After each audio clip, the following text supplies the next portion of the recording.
suis Anne Le Bâtard, je co-dirige la compagnie Ex Nihilo avec Jean-Antoine Bigot. Et la compagnie Ex Nihilo, c'est une compagnie de danse contemporaine qui s'est créée avec l'intention de sortir des studios de danse et de travailler dans l'espace public. Elle s'est créée en début 94 à Marseille. On était une sorte de forme collective de danseurs, avec cette intention de changer un peu notre façon d'aborder la danse. Dans les premiers temps, on a un peu fait tout un tas de tentatives pour finalement déterminer un axe assez fondateur pour la compagnie. C'est de vraiment placer le danseur tout petit au milieu de la ville, en fait, dans le flux des passants, et voir ce qui se passe, comment ça interagit. Donc ça nous a amené à définir vraiment l'ADN d'Ex Nihilo, qui est un goût extrême de la danse pour des lieux que par la danse on va en tout cas transformer, ou si c'est pas les transformer parce que physiquement on n'amène rien, à l'inverse de l'envers d'ici, en tout cas on les transforme par la présence en fait, et par cette espèce de moment un peu poétique qu'on crée pour les gens qui ont la chance d'être là quand on le fait.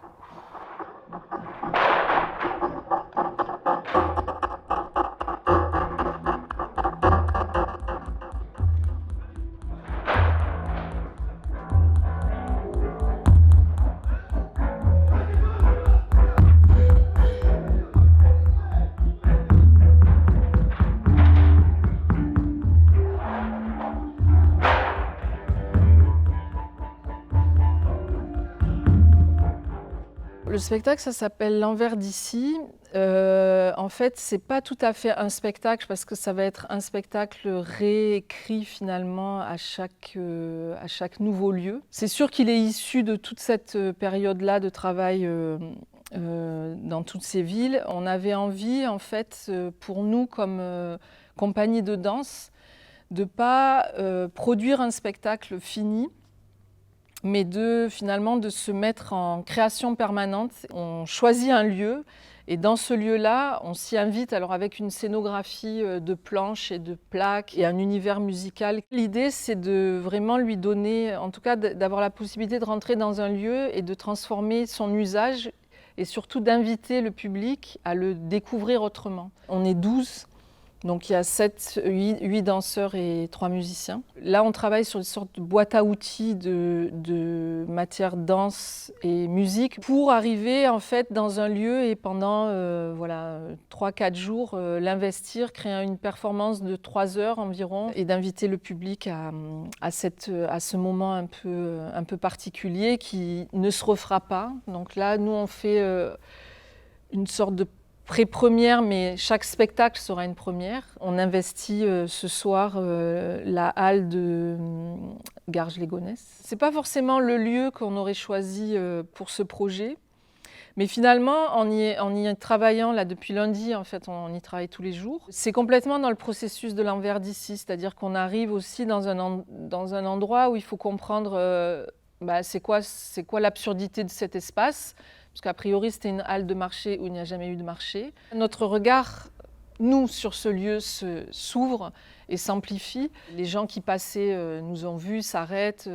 C'est-à-dire qu'on crée un moment, en fait. Les voisins, principalement, ceux qui connaissent cet endroit toujours sombre et pas très vivant, ça lui donne un autre éclat.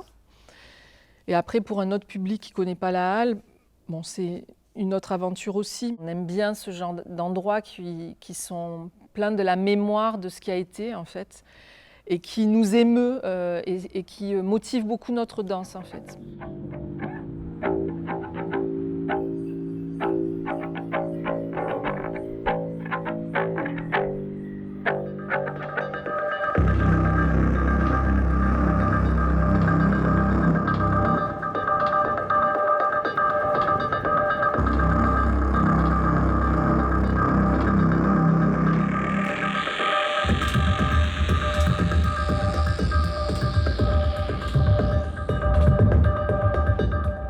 Alors les planches, ça fait un moment qu'on utilise cet objet hyper banal. Selon les lieux, on joue avec des suspensions ou simplement on les manipule. Mais dans un espace, ça permet de créer plein d'images différentes. Ça nous permet de créer une mobilité en fait, de l'espace, de le transformer, mais sans avoir besoin, sans lourdeur en fait. On travaille plus sur le lien entre l'image vidéo et la danse, et comment, avec soit des silhouettes, soit des sortes d'apparitions de personnages à travers des fenêtres, comment la danse peut aussi improviser avec des images. On a 3 musiciens et un comédien qui a beaucoup travaillé avec la radio. Petit à petit, on précise que lui, sa voix, elle vient de la radio, comme cette radio que tout le monde a à la maison et qui à la fois est témoignage, à la fois raconter des histoires d'autres lieux et de faire un travail plus in situ sur les lieux où on ira, mais sans aller dans une recherche documentaire ou interviewer des gens. On a envie de rester dans une sorte d'irréalité poétique des lieux, de réinventer un peu leur histoire, plus que de raconter leur passé. Ouais.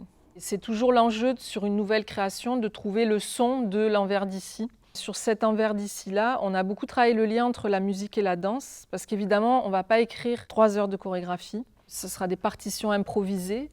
Et l'enjeu de ce temps de création à Garges et précédemment au CNAREP de Toulouse, de Tournefeuille, c'était de trouver à la fois le dialogue entre la musique et la danse, entre la danse elle-même. Tout l'enjeu, c'est de se comprendre en fait et de mettre, pour l'équipe artistique, musique et danse, de mettre en jeu pour eux le fait de se regarder, de dialoguer. Là, on aura la surprise du public qui peut être au milieu de tout ça. Et voir comment, en fait, finalement, on travaille sur ce qui nous relie, en fait, avec un point d'interrogation, ce qui nous relie aussi dans la vie.